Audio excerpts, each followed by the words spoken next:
نعم الحمد لله وبه نستعين على كل حال والصلاة والسلام على رسول الله الأمين صلى الله عليه وسلم وعلى آله وعلى أصحابه وسلم أجمعين. Abooluganda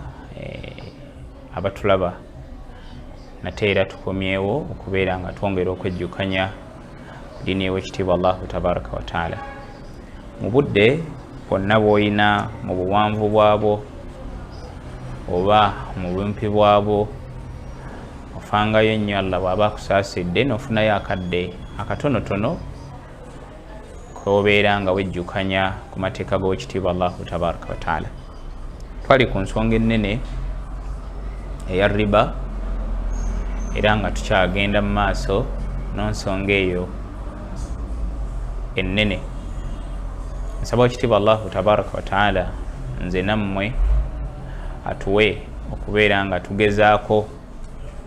okuyambagana mu kubeera nga tugondera Oweekitiibwa Allahu tabaraka wa taala nga Allah bw'atugamba nti wataawanu ala albirri wattaqwa wala tataawanu ala alithmi waludwan. Ekyokubiri, nsaba Oweekitiibwa Allahu tabaraka wa taala ffenna atuwe okubeera nga tugezaako nga bwe tusobola okubeera nga tugondera amateeka ge, kubanga lyekkubo lyokka eriyinza tutuusa mu maaso g'Oweekitiibwa Allahu tabaraka wa taala nga tusiimye. Luli twalaba Oweekitiibwa Allahu tabaraka wa taala n'omubaka Muhammad sallallahu alaihi wasallam bye baali batusomesa ku nsonga ya riba. Riba oyo twagamba alimu emiryango 73 oba 72 okusinziira ku hadithi ze twali tusomako ng'omubaka sallallahu alaihi wasallam atugamba nti riba 73 huban. Riba alimu emiryango 73 oba emiteeko 73. Atugamba nti naye wa aisaruha ogusinga okubeera nga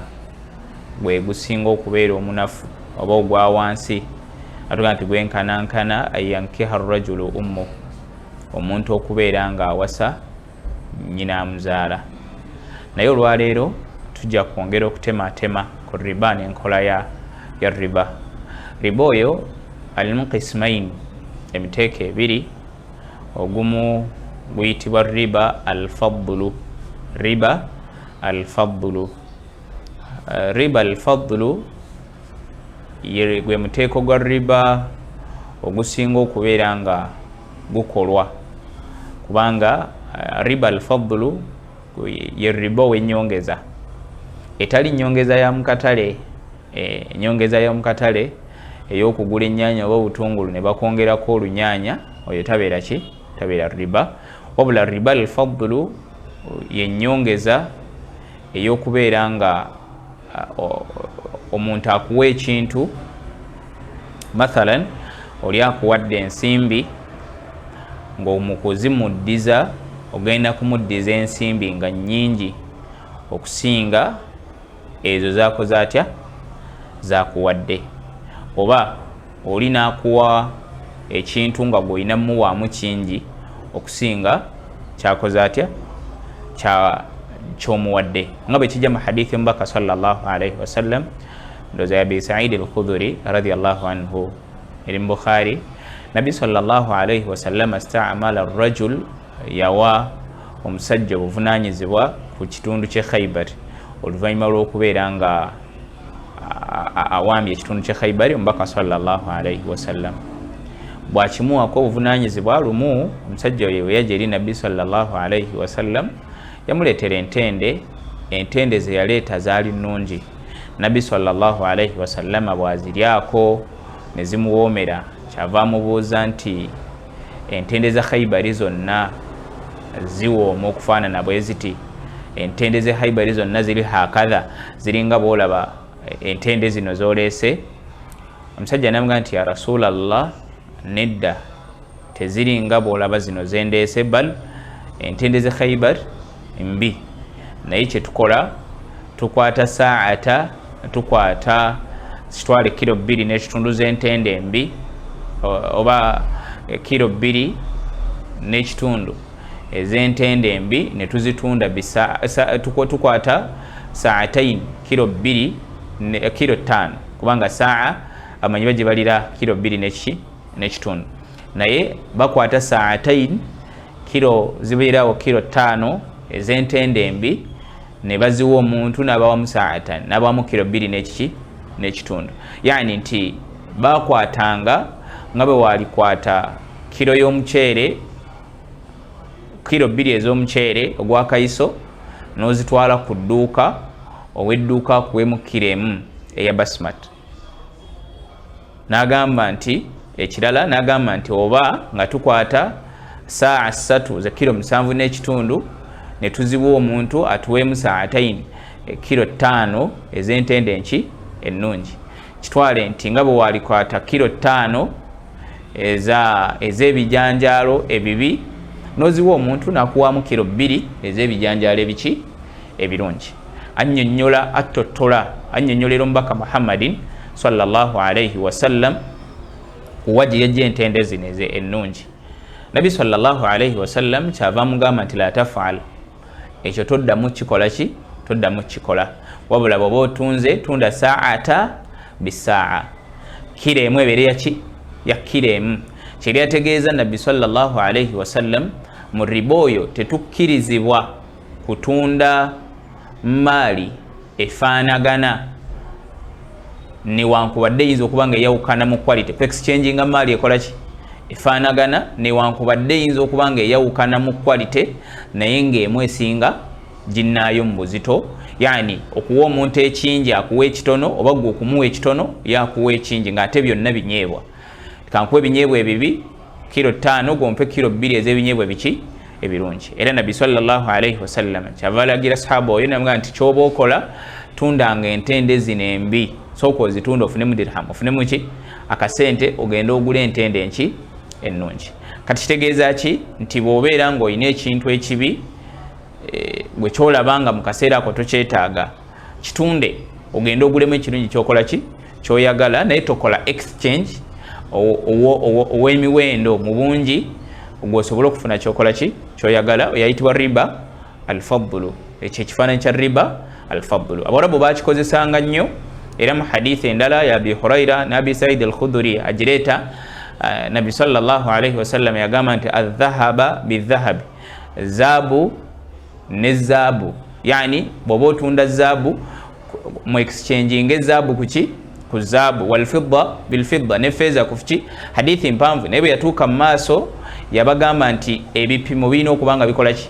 byenkanankana mu hadithi eyo mu maaso yaga nti ebipimo birina okuba nga byenkanankana kakibeerenga quality eyawukana n'ebipimo birina okuba nga bikola ki byenkanankana bwe muba nga musazeewo kikola bwe mutyo nagamba nti okujjako bekibanga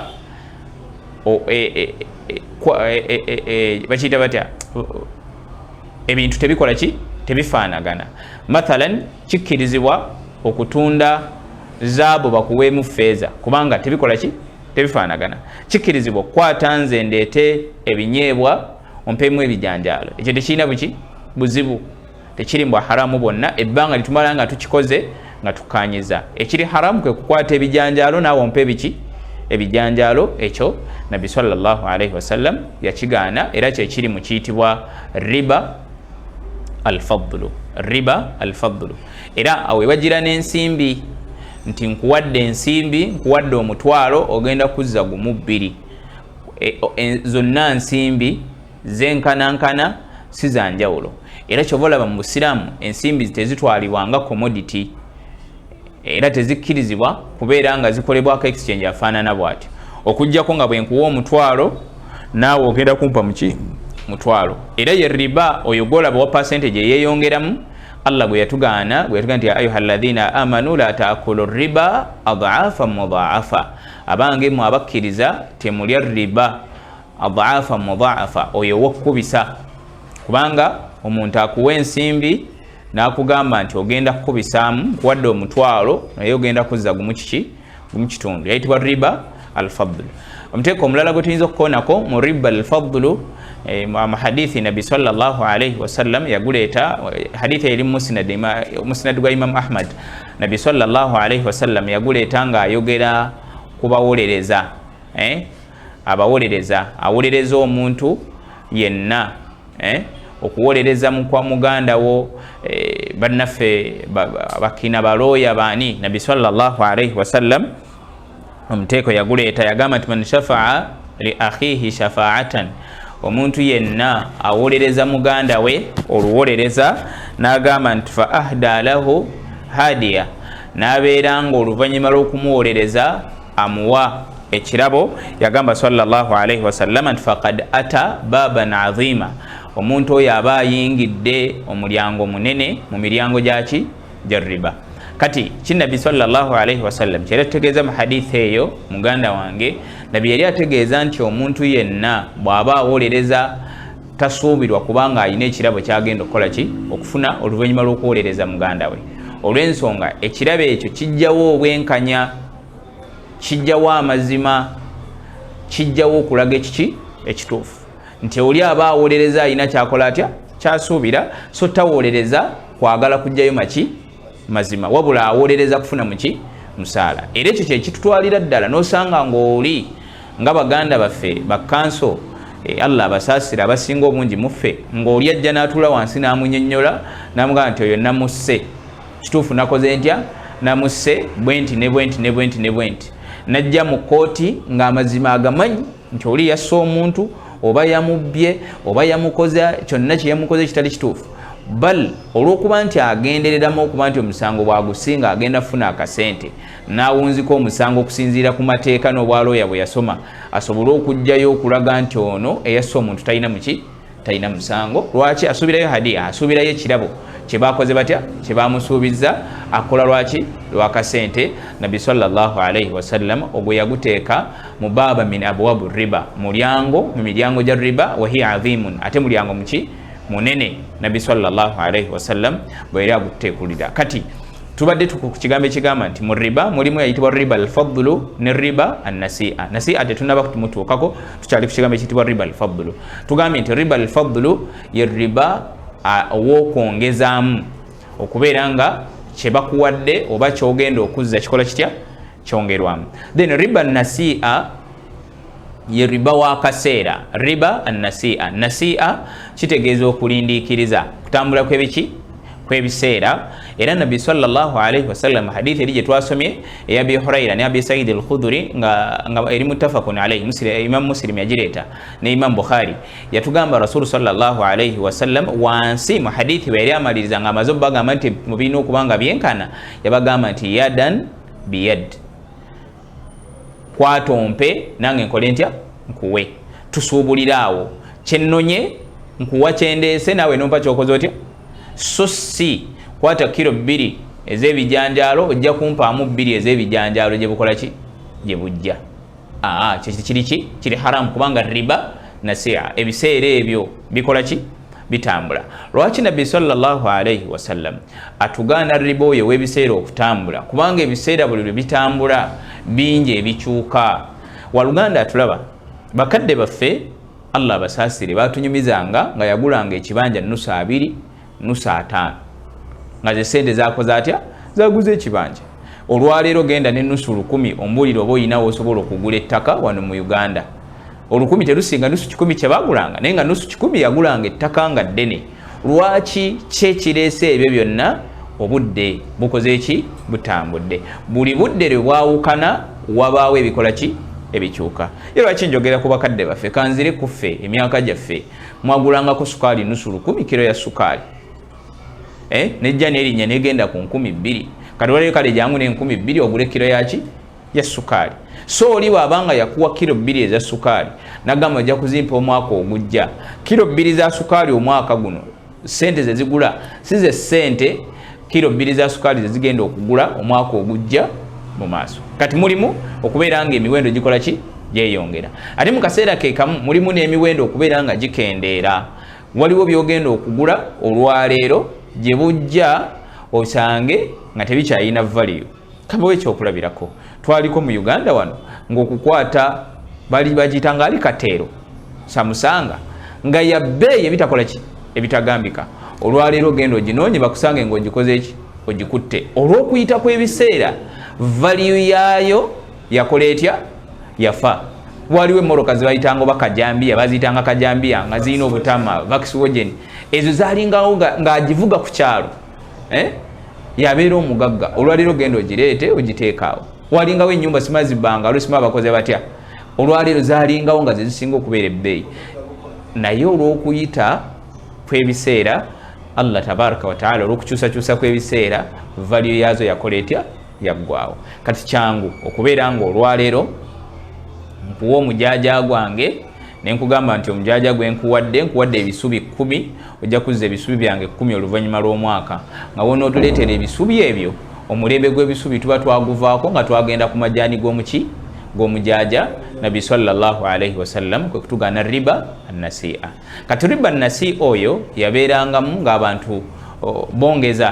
bongeza olw'ebiseera. Kati nowesanga riba alimu emiwendo emeka emiteeka 2 naye nga yenna omuntu omu yakola atya akola riba al-fadl ne riba annasi'a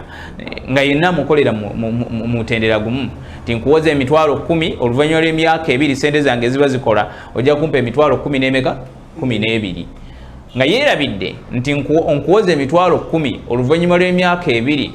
emitwalo 10 luli gyali gya bbeeyi kati tegikyali gyaki obuzito bwagyo bwakendera obanga yeerabidde nti nkuwoza emitwalo 10 oluvannyuma lw'emyezi 6 emitwalo 10 giyinza okuba nga giweddewo kubanga naye yennyini bw'omuwa emitwalo egyo 10 tosobola kugimubuuza oluvannyuma lw'omwaka n'agamba nkyakola ntya nkyagiyina. Yayitibwa riba nasi'a ow'okulindiikiriza akaseera era Nabbi sallallahu alaihi wasallam yatugamba bwe tuba tusuubuligana ayina kuba yadi biyadi mukono ku mukono era bwe tusinga okukolera ensobi ogenze wa neighbor musaba change noga sooka ompeeyo 10 awo sooka ompeeyo 10 nsooka ensasulo waki owa boda kwata sente zonna mwayo nsaba change wa mutwalo kubanga bw'omugaso sooka ompeeyo 10 oyinza okwekanga ng'oyingidde mu muteeko gwa riba annasi'a. Ekyo olina okubeera ng'okikola otya nga tukyewala. Genda omusabe kyenji nsaba ku kyenji w'omutwalo baba talina genda onoonya awalala kubanga tekiri mbwa haramu bonna gwe okunoonya kyenji wa awalala naye kasita oyingira nga sooka ompeeyo 10 n'otambula n'okola abalala no tebazizza sooka ompeeyo awo 10 seeka ngenda ddu kuleetera n'amaliriza nga n'okuluza takoze atya talukomezaawo bal kikkirizibwa ng'okugamba okujja nga seeka mpola nusu 10 n'ozizza akawungeezi ng'ozizza oluki 10 naye sooka ompeeyo 10 kwata omutwalo guno ate kiri haram mu busiraamu. So abooluganda nga mpunzika omusomo gwaffe ogw'olwaleero egyo gimu ku miteeka ebiri egya riba wabula usikum mbalamira okubeera nga tulwana nnyo nze naawe nga bwe tusobola okubeera nga twewala riba kubanga riba ge gamu ku madhambi agasinga nno obunene lwakuba tugayisaamu amaaso tebiseera ebisinga ensonga lwaki tugayisaamu amaaso nti abagakola ebiseera ebisinga tetubalaba nga boolaba nti omwenzi tebatwafekitinga kale nga boolaba nti omwenzi abalala tebamuyinaako buzibu naye wowe alyoka amanye nti munnaakola ati ayenda yasinga oteekawo ki embeera naye kati gano olwokuba nti agakoze ageekoledde tetufaayo tugalaba nga agatali madhambi afunye sente ze ng'asirikira eyo. Abooluganda eryo dhambi ddene tuliveeko ligenda tuyingiza omuliro ate nga bangi mufe abasiraamu tuli ku riba tuli ku riba ensimbi za riba tuziveeko abooluganda. Allah atusaasidde mu Uganda mutandise okulabika mu institutions ez'ensimbi nga za busiraamu genda weegate ku institution eyo gigondere kola by'olina okukola ng'omusiraamu obwonna okubeera ng'oyingizibwa omuliro olw'ennyingizaayo ey'ensimbi. Saba Allah ffenna tulungamye. Assalamu alaikum warahmatullahi wabarakatuhu. Waliwo alina ekibuuzo? Naam. Assalamu alaikum. Alaikum salaam warahmatullah. Oyogedde ku balooya. Naam. Naye ate ndaba ensangi zino abazadde bangi betanda nnyo okutwala abaana okusoma bwa looya abaana abasiraamu. Kati omwana eyo atuuka eyo n'akola nga bw'oyogedde kiba kiramula kitakalaba n'asoma obwa looya n'atandika okukola ki okukola ebintu byakola ngeri balooya bagambye abaana kiba kiramula kitya. Naam. Abazadde okusomesa abaana obwa looya tekiri haramu. Okusoma obwa looya tekiri haramu era tekibangako haramu kusoma obwa looya. Bal kyembakubiriza nakyo kwe kubeera nga musooka okusomesa abaana eddiini nga temunnabasomesa bwa looya kubanga gye bali ba looya nina mukwano gwange kanso Allah musasire yangamba tawolereza musango gwonna ng'aguleese gulimu obulyaza amaanya tagukola atya taguwolereza kubanga waliyo ebirala ebyetaagisa balooya umma byesobola okuganyulwamu kategerekese bulungi so omulimu nga gwo ogw'obwalooya teguli haram bal tuyiga okubeera nga tusooka okusomesa abaana eddiini nga tetunaba basomesa birala kariyazi zaabwe zetukola ki zetwagala kubanga baali batambuddeko oba Allah bawaddeko ku bifaananyi byenjogerako omusawo yasoma eddiini teyenkanankana na musawo ataasoma ddiini nga musawo ate nga yasoma eddiini ne looya nga yasoma eddiini teyenkanankana na looya ataasoma ddiini lwaki ow'eddiini ayinako waakoma bwabanga yagisoma eyina weemukomya naga wano sijja kukola ki waliwo dokita omu Allah musaasire akola mu field y'abakyala kuzaalisa babayita ba gynecologist dokita omu Allah musaasire kyemmanyi yayinza okuba nga atulaba Allah musaasire naye ye tayingira mu kasenge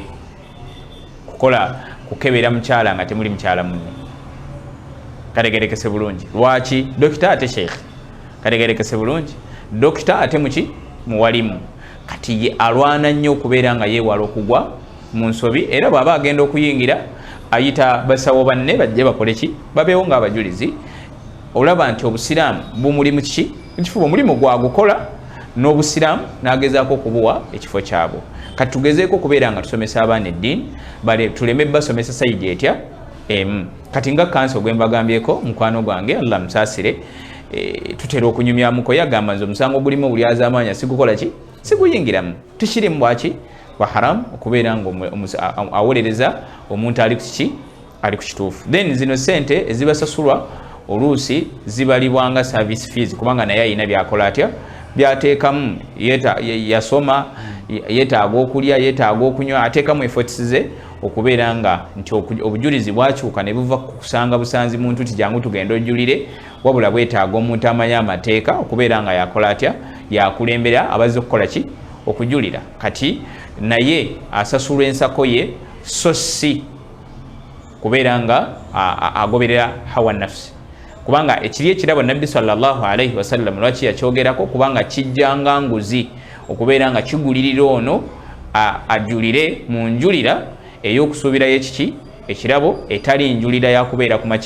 mazima kiba kimujja okubeera nga atya Allah we nga kimutwala kubeera nga akola lizinatil hayatu dunya olw'okwagala obuntuntu obutonotono obuli mu bulamu bw'ensi sawa kitibwa Allah tabaraka wa taala atugase nabyo nam Sheikh oyogedde ku okukyusa ebijanjalo n'ebijanjalo nam naye walinga ku paaka yaffe wano mu Kampala waliwo abaami abagaba change nam mu sente ze Uganda nam kiramula kitya sente z'abafunyeemu teziba za riba teziba za haram omulimu gwa change guli haramu okujjako bw'abanga agenda gukola nga sente z'oleese zakola atya zakuwa naye kasitajjako ne bwajjako nusu 10 oyo aba amaze okufuuka haramu oyo abeera riba kubanga akuwa change wa mutwalo ate akuwa nusu 9 kategerekese bulungi kati gwe omutwalo n'akenda benkanankana ng'ate zonna ki sente so oyo abeera riba era takola atya takkirizibwa bidhinihi tabaraka wa taala Answal Traders Sacco esangibwa ku Mwanga 2 Road ekizimbe bakiyita Sino Complex mwaliro gwa 2 room eri MJ05 bidhinihi tabaraka wa taala asobola okubeera nga atwegattako kyekisinga okubeera nga kirungi kubanga omulamu gwaffe omukulu okubeera nga tuyambagana okubeera nga tuva mu kujoga w'ekitiibwa Allah tabaraka wa taala tugezeeko okuwangaala nga tuli bakozi ate nga tuli mwabo abagondera amateeka g'obwekitiibwa Allah tabaraka wa taala kubanga ekyo ng'omusiraamu kye tulina okubeera nga tukola obusiraamu buwangazi bwaffe bwonna obuwangazi bw'omusiraamu obusiraamu tabeera musiraamu na swala yokka tabeera musiraamu na kusiiba kokka tabeera musiraamu na hijja yokka wabula mu buwangazi bwe bwonna alina okubeera omusiraamu mu nnyambala abeera omusiraamu mu nneeyisa abeera omusiraamu mu njogera abeera omusiraamu mu nsuubula abeera omusiraamu mu buli kyonna kyakola kitukakatako okubeera nga